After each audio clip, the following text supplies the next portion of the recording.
One of the most devastating events in wildfire fighting history, the story of the Granite Mountain Hotshots, happened on June 30th, 2013. 19 elite firefighters got trapped in Box Canyon and faced a fire temperature over 2,000 degrees Fahrenheit in what would become the deadliest wildfire incident for U.S. firefighters in over 80 years. Starting out around ourselves in the brush, and I'll give you a call when we are under the shelters. To understand what happened, we first need to understand what a hotshot crew actually is, because these aren't your typical firefighters. Hotshots are the elite of wildland firefighting. Think of them as the special forces of the firefighting world. Each hotshot crew consists of exactly 20 highly trained firefighters who specialize in fighting wildfires in remote, rugged terrain. They're the ones who get called when fires are at their most dangerous and difficult to contain. Their job is physically brutal. They hike miles into wilderness areas carrying 45-pound packs full of equipment. They dig fire lines by hand for hours in extreme heat and difficult terrain. They conduct controlled burns to deprive advancing fires of fuel. And they do all of this in conditions that most people couldn't tolerate for even a few minutes. Temperatures over 100 degrees, thick smoke, unpredictable winds, and flames that can move faster than a person can run. The training to become a hotshot is intense. Physical fitness requirements are extreme. They have to be able to hike 3 miles in 45 minutes carrying a 45-pound pack. But it's not just about physical strength. Hotshots need to understand fire behavior, weather patterns, terrain analysis, and complex firefighting tactics. It takes years of wildland firefighting experience before most firefighters are even considered for a hotshot crew.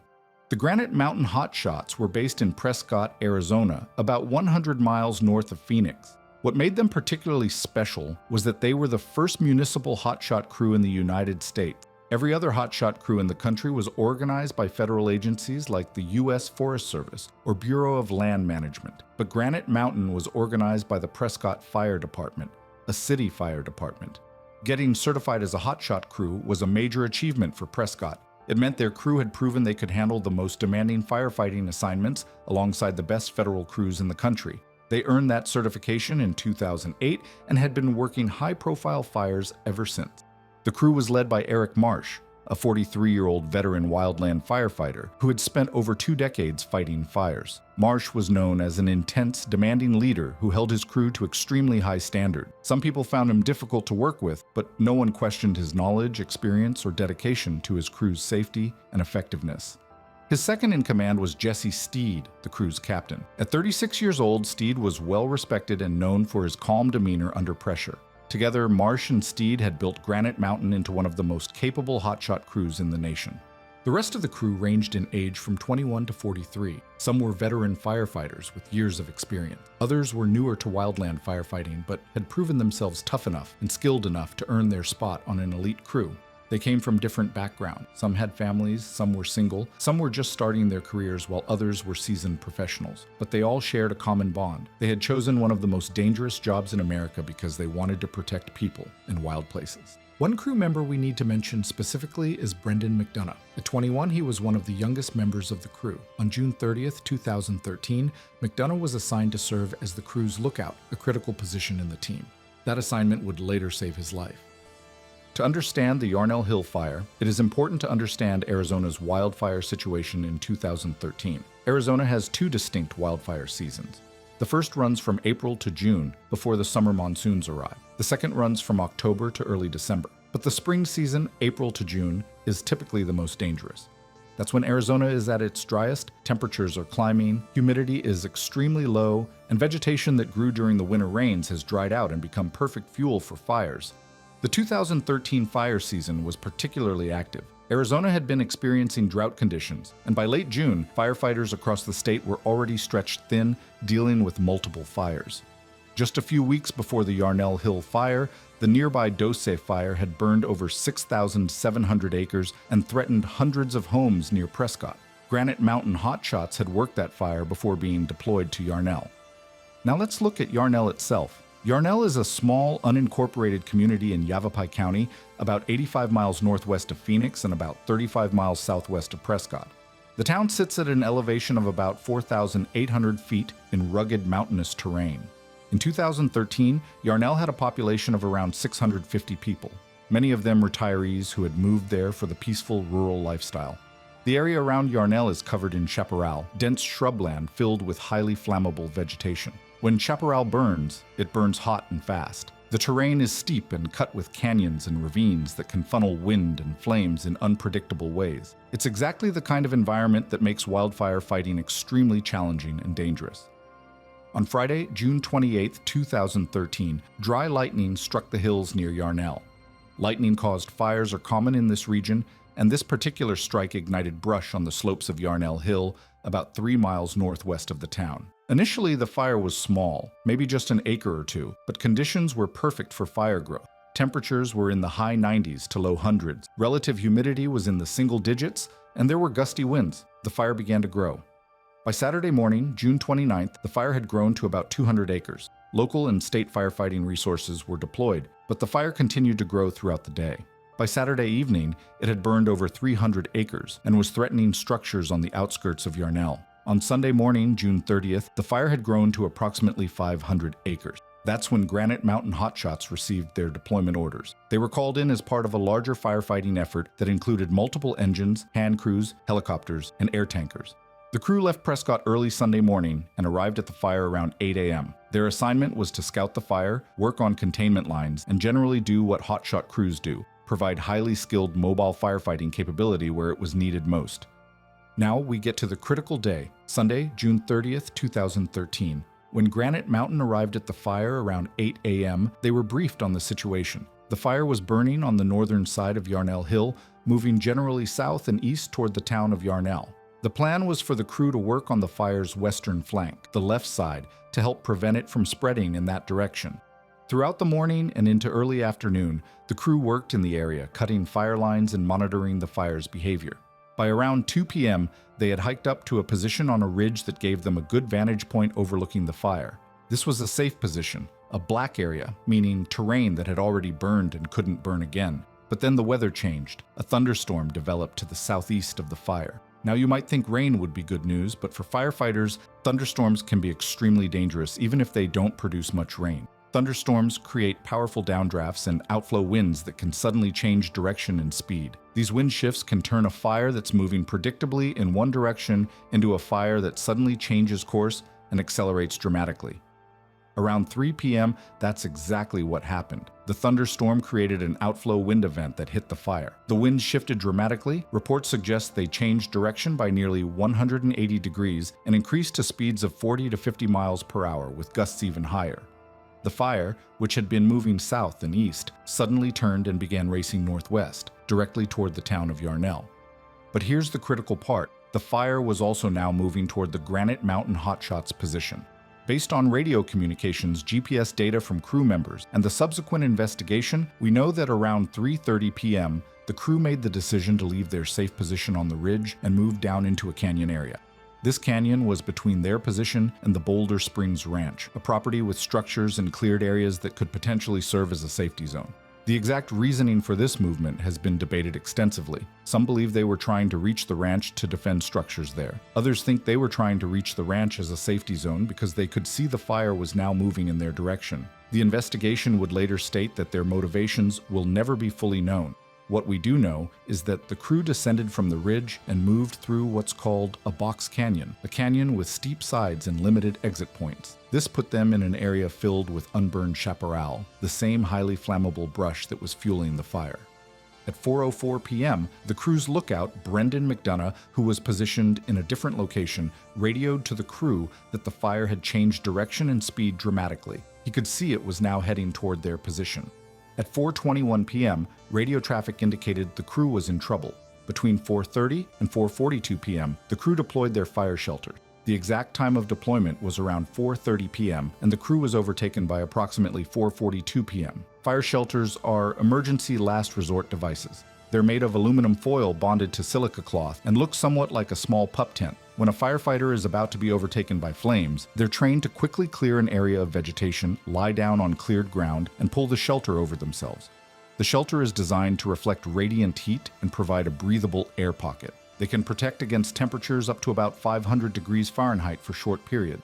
But the Yarnell Hill Fire was producing temperatures estimated at over 2,000 degrees Fahrenheit. The fire was moving with extreme speed and intensity through the dense chaparral. The crew deployed their shelters in a small clearing in the canyon. Despite their training and their fire shelters, the conditions were simply too extreme. All 19 members of the Granite Mountain Hotshots who were in that canyon, Eric Marsh, Jesse Steed, and 17 other brave firefighters, perished in that canyon within minutes. Brendan McDonough, who had been serving as lookout from a different position, was the only member of the crew to survive. When the crew failed to respond to radio calls, emergency responders immediately knew something was catastrophically wrong. But the fire was still too dangerous and too active for anyone to reach their location. It wasn't until the next morning, Monday, July 1st, that firefighters and investigators were able to safely reach the deployment site. What they found confirmed everyone's worst fears. All 19 members of the crew had died at the scene. The news hit Prescott and the firefighting community like a shockwave. Prescott is a relatively small city of about 40,000 people. Losing 19 firefighters all at once was devastating. Many of the hotshots had families in the area. The city went into mourning. The tragedy quickly became national news. It was the deadliest incident for U.S. firefighters since the September 11, 2001 terrorist attacks, and the deadliest wildfire for firefighters since 1933. Firefighters from across the country traveled to Prescott for the memorial service, which was held at an arena and attended by thousands. The 19 fallen hotshots were Eric Marsh, Jesse Steed, Clayton Whitted, Robert Caldwell, Travis Carter, Dustin Deford, Christopher McKenzie, Scott Norris, Sean Misner, Grant McKee, Travis Turbyfill, William Warnick, John Person Jr., Kevin Wojciech, Garrett Zuppiger, Anthony Rose, Andrew Ashcraft, Joe Thurston, and Wade Parker. These were real people with families who loved them. They were fathers, husbands, sons, and brothers. Andrew Ashcraft left behind a wife and 4 children. Kevin Wojciech was just 21 years old, following in his father's footsteps as a firefighter. Travis Carter had gotten married just a few months earlier. Each of them had their own story, their own dreams, their own reasons for choosing this incredibly dangerous profession. In the aftermath of any tragedy like this, there has to be an investigation. The Arizona State Forestry Division conducted what's called a serious accident investigation, a detailed, comprehensive analysis of what happened and why. The investigation team included experienced wildland fire experts who examined every aspect of the incident. They reviewed radio communications, GPS data, weather reports, fire behavior analysis, and crew training records. They interviewed survivors and other firefighters who were at the scene. They physically examined the site where the crew deployed their shelter. The investigation report, released in September 2013, ran over 100 pages. Here are the key findings. First, regarding the fire behavior. The investigation confirmed that the thunderstorm outflow winds caused a dramatic and sudden change in the fire's direction and intensity. Wind speeds increased to 40 to 50 miles per hour, with gusts potentially higher. This type of wind event can turn a manageable fire into an extremely dangerous one within minutes. The report noted that while such wind shifts are known risks in wildland firefighting, they remain difficult to predict precisely. Second, regarding the crew's movement, the investigation found that the crew left a safe position on a ridge and moved into an area with unburned fuel.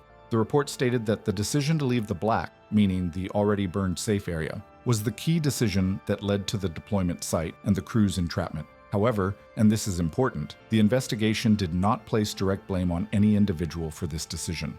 The report noted that the crew's reasoning for moving from their safe position will never be fully known, since the crew members who would have been involved in that decision-making all perished. Third, regarding communications, the investigation found some issues with communication between different resources at the fire.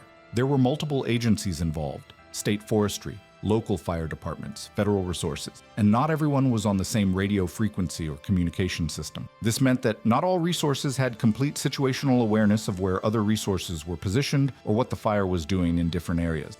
However, the report noted that the Granite Mountain Hotshots appeared to have been receiving weather updates and were aware that conditions were deteriorating. They were not operating with no information. They knew the fire was becoming more dangerous.